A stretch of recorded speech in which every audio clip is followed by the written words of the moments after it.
Hi friends and viewers, how's it going? So today I have a small update in regards to the car. What has happened recently was my dad was taking it to work due to alternate side parking, and the radiator had busted open basically, and the reason that happened, according to the mechanic and according to me, is probably a combination of brittle plastic and due to the radiator being original 30-year-old radiator and me over tightening the clamp hose. So probably a combination of those two. I have changed the clamp hose out, but that was probably about a year ago, and I changed the radiator fluid and the hose, but still there seemed to be problems where the hose was being pushed off. I can guess only that was due to a radiator that was old and probably clogged up, so there had been a little more pressure than should have been was being created in the radiator. As you know, a lot of modern cars have a pressurized system to prevent the water from boiling at high temperatures, and that's what basically was the reason. A clogged radiator is, I believe, what was the reason. Anyway, that had set me back $300 because I live in New York City and because the city is rife with mechanics who will charge you a premium. And it was one of those situations where we were kind of, my dad was kind of stuck in another borough, so that there was nothing more that really we could do in that situation. Obviously, if it had been at home, I would have changed the radiator for half that price. I would have handled the labor myself. It's not a very complicated job on this car, but when you're in a situation like that, you really are at the mercy of the situation. But I have another thing for you today, and that's if your car does this, I'll just put it in drive. You see that little red light over there? So in the Volvo 740, at least in the 1986 version, that light bulb lights up to let you know that one of the bulbs in the back is out. Now, I double checked, triple checked, all the light bulbs are on. Now, I have been warned on the forums that the reason that this might happen is not because you have a bad relay, but because the relay is so sensitive. It has like these little magnetic columns in there. Is if you have different like a Phillips bulb and some other kind of bulb, and they're not from the same company, that thing is so sensitive that it'll light up because it's got like a little magnetic thing that detects a variation in current. Right, so I ordered a working one from eBay for about $20. This is what it looks like, with a whole bunch of pins on the bottom. And it says there, I will probably butcher this word, Gluchlampenkontrolle, 12 volt, 5 kg, made in Germany, hella. So this is the original one, and I just ordered a replacement. And right now we're going to take out the old one and put this one in, and we will see whether it happens, since we're standing here anyway and waiting for alternate side parking. Also, this happened as my dad was getting out of the car to see whether the car was on fire or was steaming. He accidentally, with the key, went right through the roof. Cut the roof. But we were going to replace that anyway, so that's on the to-do list for this car anyway. So let's try that now.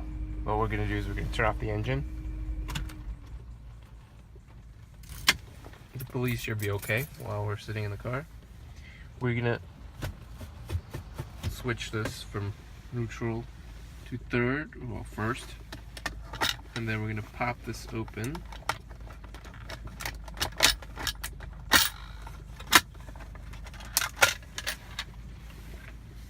And here we have the fuses. Now, the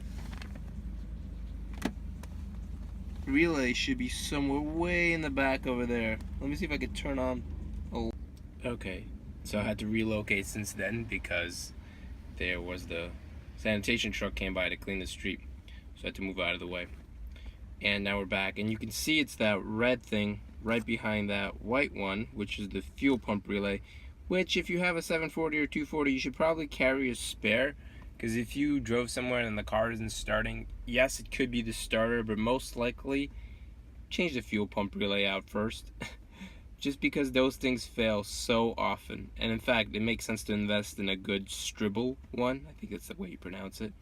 And I have one coming on the way, and I'm going to replace that as maintenance, because actually I had that one fail, and the mechanic said he fixed it by spraying contact cleaner inside, which is great, but I do not want to be stranded anywhere because the contact cleaner has failed for some reason or another. He said the relay just got stuck, uh, closed and or open, and wouldn't reconnect. So here you see that red one over there. Try to point it with it. Now the key is to get to it, and it's not easy because you have a tight space here. So we're gonna have to probably get this thing out of the way, which is our cigarette lighter. So in order to remove this top section to get to the relays, we're gonna have to unscrew the cigarette lighter, and here we have the authentic screwdriver that came with this car. So we're gonna unscrew this screw right here because it holds this whole side into the actual car and well, or this unit. So we're gonna have to just unscrew this little screw right here. We have one of those little annoying dogs outside today for your viewing pleasure. It's coming out kind of rough.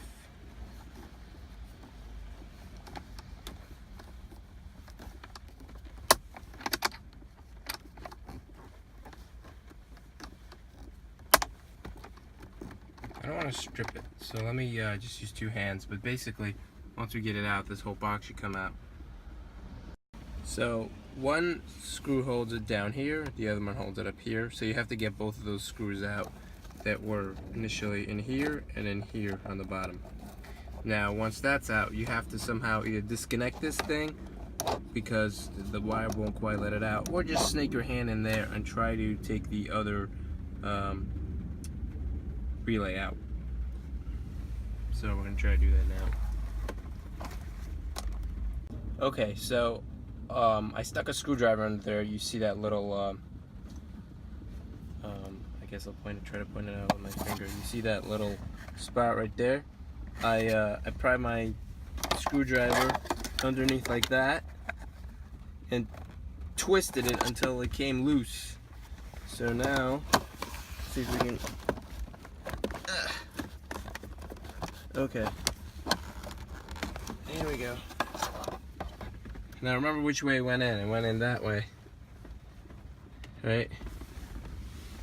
You can kind of see the ports right there, so you can't really make a mistake. Alright? So, we got it out. Let's take a look at it.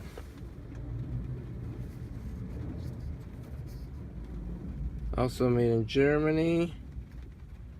But actually, it's not hella. And there's some, there's a number for each port, I'm guessing, each one of these. But you can kind of see inside of it. That's cool. But, you know, here's to hoping that ours is low. Let's compare them, make sure they are, so our numbers are on the bottom, as you see. And theirs are on the top. But I wanted to compare the ports. See, you just make sure before you put it in, because it might not fit in. But here you see that it's organized in a similar fashion, right? Okay. And you can even check these numbers if you want. I ordered this, so this should be compatible. But I guess we'll find out.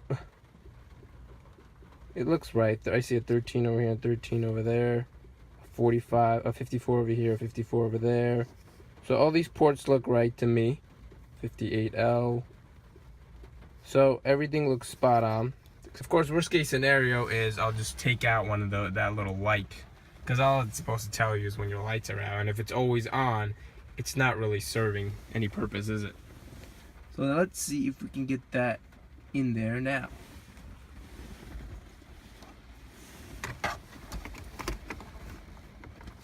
It takes a little bit of contortionism. So it's simply just getting it in there and positioning it the same way you took it out, which is this way, I believe. That's the way we got it out. So that's the way we're gonna try to get it back in. Okay, so I just snaked my hand in there and popped it in. I think there's only one way it can pop in, because if you look at this tooth, you see how it is?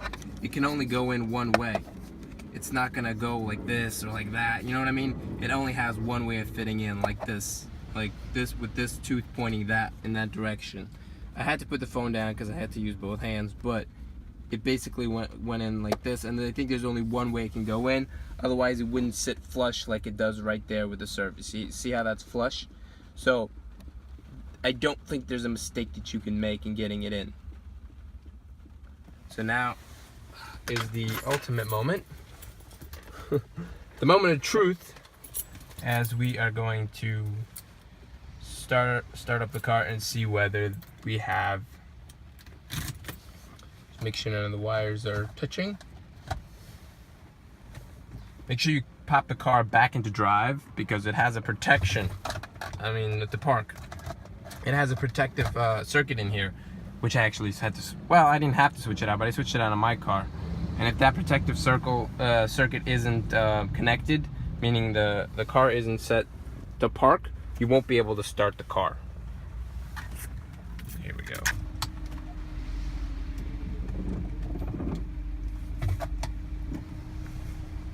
Okay, now it seems to have turned off. Let's try popping it into drive again.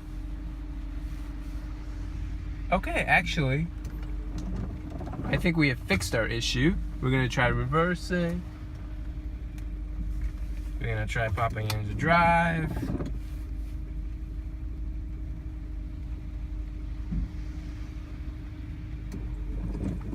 Pop it back into park. Gonna pop it back into drive. Okay, actually, I think we have fixed our issue because it is no longer coming on. Okay, now I forgot to mention, just you want to reassemble it. Make sure to take the key out of the ignition, get this back to 1 again, and you want to pop in the right, then the left. We take our screwdriver. Obviously, this is just the reverse of what we did in the first place, but I wanted to show it anyway in case it got a little confusing. So the long one with the screw head at the tip and the long smooth part, that goes into the side right there. Now you might want to put your hand inside and line it up because it doesn't go in so easily. You can hear it making a whole bunch of ruckus. Let's see what the issue is back there.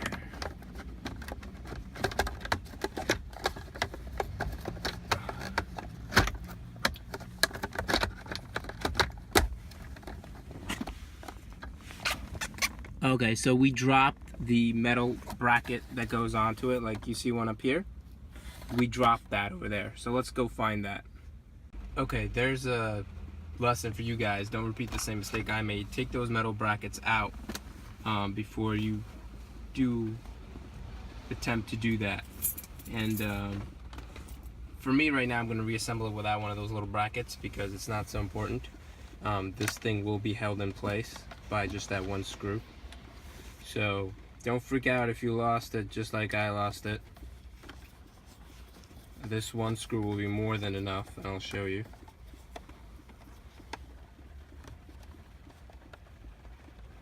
Just snug it, you don't want it too tight.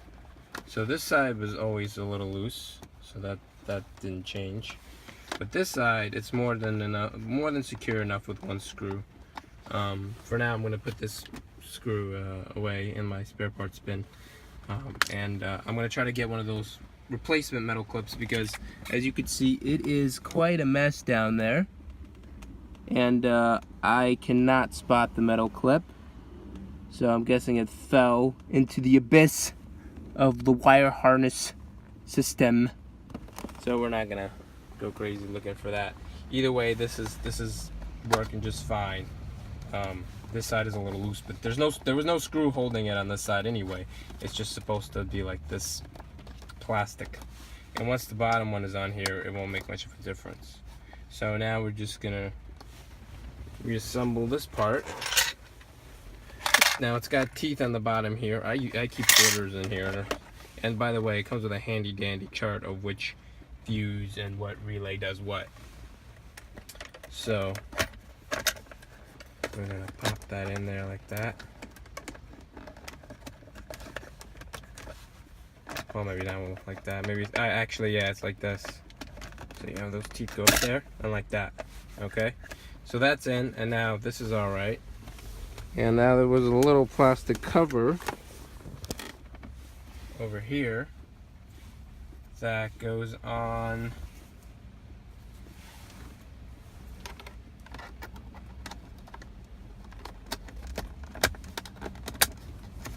there we go. You pop it right in, and feel free to put your